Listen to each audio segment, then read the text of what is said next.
இங்கே வேளாண் நிதிநிலை அறிக்கையில் இதெல்லாம் எதையுமே பேசப்படலை. அரை மணி நேரம் 3/4 மணி நேரம் முதல்வரை புகழ்ந்து பேசிக்கொண்டே இருக்கிறேன். எழுந்து அதெல்லாம் வேணாம், நீங்கள் நிதிநிலை அறிக்கை படிங்கள் என்று அவர் சொல்லலை, உட்கார்ந்தே இருக்கிற அவராட்டு பேசிகிட்டே இருக்கல. நீங்கள் உண்மை எனும் விதையை விதைத்து சமத்துவ பயிரை விளைத்து அதை அறுவடை செய்த கோட் சூட் போட்ட விவசாயி, அன்னைக்கு அவர் கோட் சூட்டும் போல அப்படியே இருக்கல.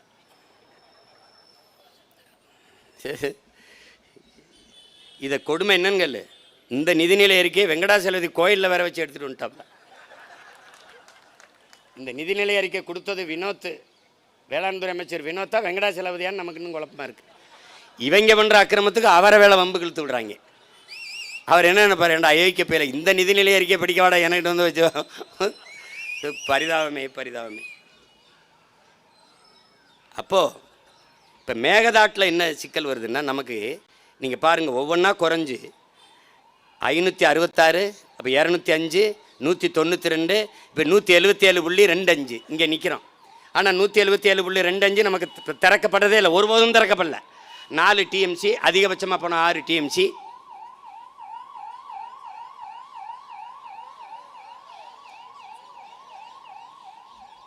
இதுதான் திறப்பாங்க. அதுவும் திறக்கும் போது இந்த மாதிரி உபரி நீரைத்தான், அதிகமாக மழை பெய்து கொள்ளளவு கூடிட்டால் உபரி நீரை திறப்பார்கள். நமக்கு உரிய நீரை தந்ததில்லை, உரிமை நீரை தந்ததில்லை. இதுதான் நமக்கு சிக்கல்.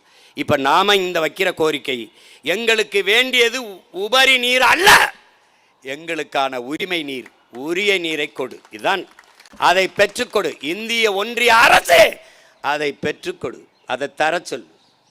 தமிழ்நாட்டை ஆளுகிற தாவேக அரசே இதை பெற்றுக்கொடு, போராடி பெற்றுக்கொடு. இல்லை என்றால் போராடுகிற எங்களுக்கு துணை நில், இல்லை நீங்கள் போராடுங்க, நாங்கள் உங்களுக்கு துணை நிற்கிறோம். 2ல் 1 தான் நடக்கணும். அப்போ அது மேகதாட்டில் இப்போ நீங்கள்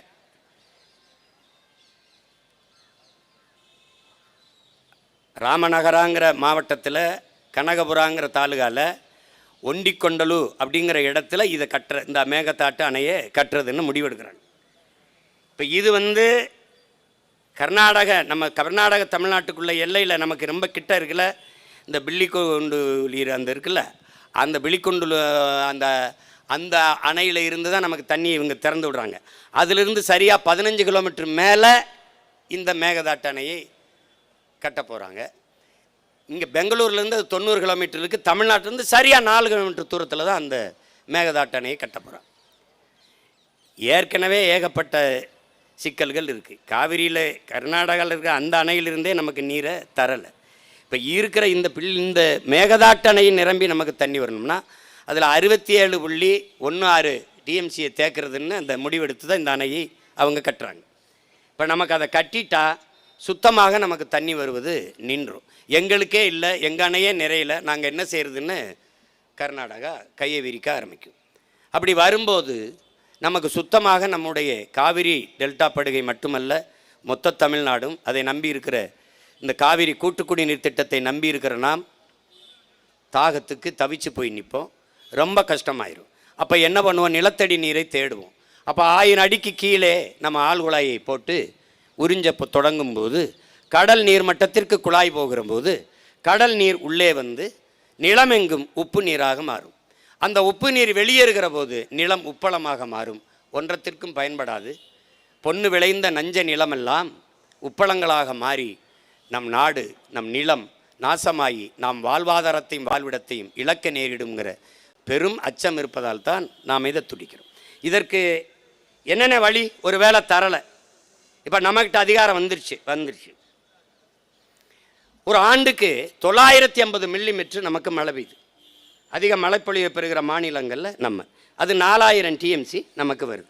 1500 நம்ம பயன்படுத்துகிறோம். மீதி 500 சும்மா தேவையில்லாமல் அங்கங்கே என்ன சொல்கிறது வீணடிச்சிடுறோம். மீதி 2000 டிஎம்சி தண்ணீரை கடலில் கலக்க விட்டுரும். இந்த 2000 டிஎம்சி தண்ணீரில் ஒரு 500,000 டிஎம்சியை சேமிக்க, ஒரு 500 டிஎம்சியை சேமிக்க நாம் வேலை திட்டத்தை தொடங்கணும். அது போர்க்கால நடவடிக்கைகள் தொடங்கணும். இப்போ உதாரணமாக எப்படின்னு செய்வேன் அப்படின்னா, இதே தருமபுரியில் ராசி மணலில் அந்த அணையை கட்டுவதற்கு, நீர்மின் நிலையம் அமைத்துக் கொள்வதற்கும் அணையை கட்டுவதற்கும் அருமையான வாய்ப்புள்ள. இப்போ இந்த பாருங்க, அணை எங்கே கட்டணும்னு சொல்கிறான்னா நீர்த்தேக்கத்தை, அது புறநானூறு எப்படி பாடுதுன்னா, 2 மலைகளுக்கு இடையிலே இருக்கிற அந்த தாழ்விடத்தில் ஒரு பிறை வடிவம் போல கட்டணும். எப்போ? புறநானூறு பாடுது. அப்படி தான் நம்ம கட்டியிருக்கணும். அப்படி தான் ஆழியாரில் கட்டப்பட்டிருக்கு, அப்படி தான் அமராவதி, இப்படி பல அணைகளை நம்முடைய தாத்தன் காமராஜர் அப்படி தான் கட்டி கொண்டு வந்தான். இப்போ அந்த மாதிரி அங்கே ராசி மணலில் கட்ட முடியும். வேளாண் பெருங்குடி மக்கள் நிறைய அதை மனு கொடுத்து இது பண்ணுறாங்க. பிறகு அதே தருமபுரியில் நெருப்பூரில் அணையை கட்டலாம், அங்கே நீர்மின் நிலையமும் அமைத்து கொள்ளலாம், அங்கே கட்ட முடியும். இங்கே பாண்டியார் பொன்னம்பலாவில் 6 மாவட்டத்தை கேரளாவை அது வளப்படுத்தி கொண்டிருக்கு. அதிகப்படியான வெள்ளப்பெருக்கு ஓடி கேரளாவை அந்த இடத்துல இந்திரா காந்தி அம்மையார் காலத்திலே ஒரு அணையை கட்ட அடிக்கல் நாட்டினார்கள். கேரள மக்கள் போராடினார்கள்.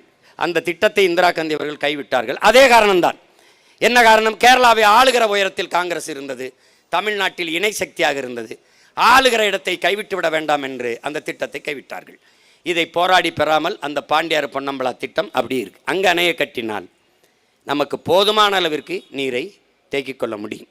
பரந்தூரிலே 5000 ஏக்கரில் ஏர்போர்ட்டு கட்டுவதற்கு பதிலாக உங்கள் பிள்ளைகள் நாங்கள் ஏறி வெட்டப் போகிறோம், நிலத்தை கொடுங்கள் என்றால் என் பெற்றோர்கள், என் தாய்மார்கள் மறுக்காமல் தருவார்கள்.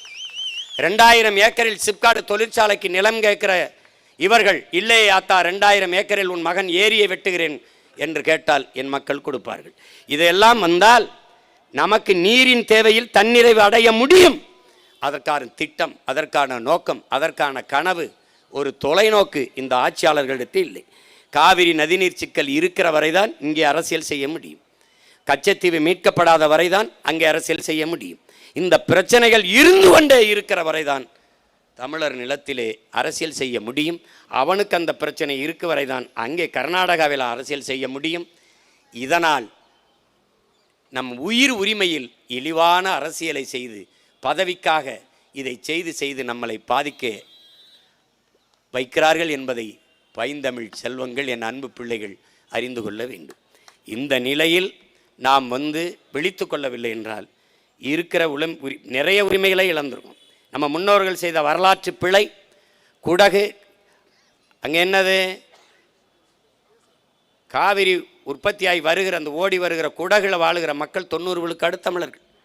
மாநிலங்கள் எல்லை பிரிக்கிற போது குடகில் வாழ்ந்த மக்கள் தமிழ்நாட்டோடு இருக்கிறோம் என்று போராடினார்கள். 2 மாதத்திற்கு மேலாக தமிழ்நாட்டோடு தான் நாங்கள் இருப்போம் என்று போராடினார்கள்.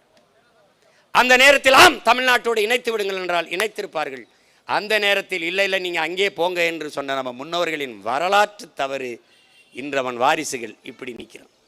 அதே மாதிரி இடுக்கி மாவட்ட தேவையோடு பீர்மேடு தேவிகளம் உள்ளிட்ட அந்த இடுக்கி மாவட்டத்தை கேரளாவுக்கு தாரை வாத்து கொடுக்காமல் இருந்திருந்தால் முல்லை பேரியாற்று அணை தமிழ்நாட்டு இருந்திருக்கும், காவிரி நம்மகிட்ட இருந்திருக்கும். இன்றைக்கி ஒரு வயல்கிட்ட இல்லாமல் உலகத்தில் வளம் கொளிக்கிற செல்வச் செழிப்பான நாடாக தமிழர் நாடு இருந்திருக்கும். நம்ம முன்னோர்கள் செய்த வரலாற்று பிழை. இப்போ அதையே பேசிக்கொண்டிருக்க முடியாது. இருப்பதையாவது காத்து இன்னொரு தலைமுறைக்கு பாதுகாப்பாக கொடுத்து விட்டு போக வேண்டும் என்பதற்காகத்தான் இங்கே எல்லோரும் கூடியிருக்கோம். என்னுடைய ரத்தம் சொன்னது போல நான் பெரியவன் நீ பெரியவன் அல்ல, தலைவர் சொன்னது தான் நம் உயிர் தலைவன் மேதகு பெரியவன். நீ பெரியவன் நான் என் பெரியவன் என்பது கைவிடு. நம் எல்லோரினும் பெரிது நம் நாடும் நம் மக்களும் நம் இனமும் அதன் எதிர்கால பாதுகாப்பான நல்வாழ்வும். அதுதான் முக்கியம். இங்கே யாரும் முன்னால் நிற்கிறதுங்கிறது இல்லை, எல்லாரும் ஒன்றா நிற்போம். எல்லாரும் ஒன்றா நிற்போம், நம் மக்களுக்காக, நம் மக்களுக்கு முன்னால் நிற்போம். அதுதான் முக்கியம். இங்கே நமக்கு நம்முடைய வெற்றி கட்சியின் வெற்றிகளாக இருக்கக்கூடாது, தமிழ் பேரினத்தின் வெற்றியாக இருக்கணும். இங்கே பேசிய நம்ம அண்ணன்லாம் சொன்னாங்க, இப்போ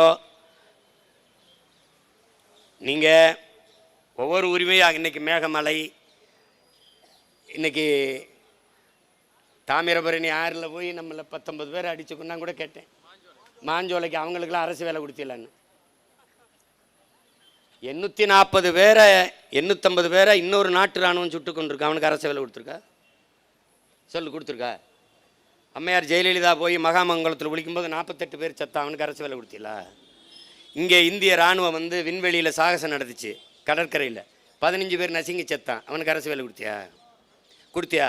நாட்டின் பாதுகாப்புக்கு போய் இராணுவத்தில் செத்து விழுறான்ல, அவன் குடும்பத்துக்கு அரசு வேலை கொடுத்தியா? கொடுக்கல. நீ வாச்சாத்தியில் இதே ஐயா செங்கோட்டையன் அமைச்சராக இருக்கும்போது எத்தனை குடும்பங்களை பழங்குடி மக்களை வன்புணர்வு செய்து கொலை செய்து தூக்கி போட்டீங்க. அவங்களுக்கு அதாவது நீங்கள் அரசு வேலை கொடுத்தீங்களா? உங்களை பார்க்க வந்து செத்த அரசு வேலைன்னா நீங்கள் முதலமைச்சராகலைன்னா யார் கொடுப்பா அரசு வேலை? இப்போ நீங்கள் பாதிக்கப்பட்ட ஏழை விதவை பெண்களுக்கு ஆடு கொடுக்குறோம், மாடு கொடுக்குறோம், செம்மறி ஆடு கொடுக்குறோம்.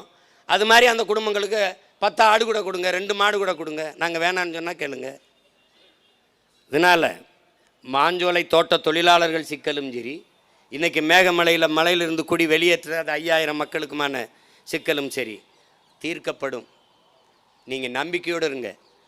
தமிழர்கள் எல்லாம் ஒன்றிணைந்து ஒன்றாக நின்றால் நம் வாழ்வு பொன்னாகும், இல்லையேல் மண்ணாகும். இன்றைக்கு தொடங்கி இருக்கிற இந்த புரட்சிகர அரசியல் பயணம் புதிய ஒரு தமிழகத்தை உருவாக்கும் என்ற நம்பிக்கையோடு ஒரு புரட்சிகர அரசியலை முன்னிறுத்தி எல்லோரும் போராடி நம் உரிமையை மீட்போம், காப்போம். உங்கள் அனைவருக்கும் எனது புரட்சிகரமான வாழ்த்துக்களும் வணக்கமும். நன்றி. நாம் தமிழர்.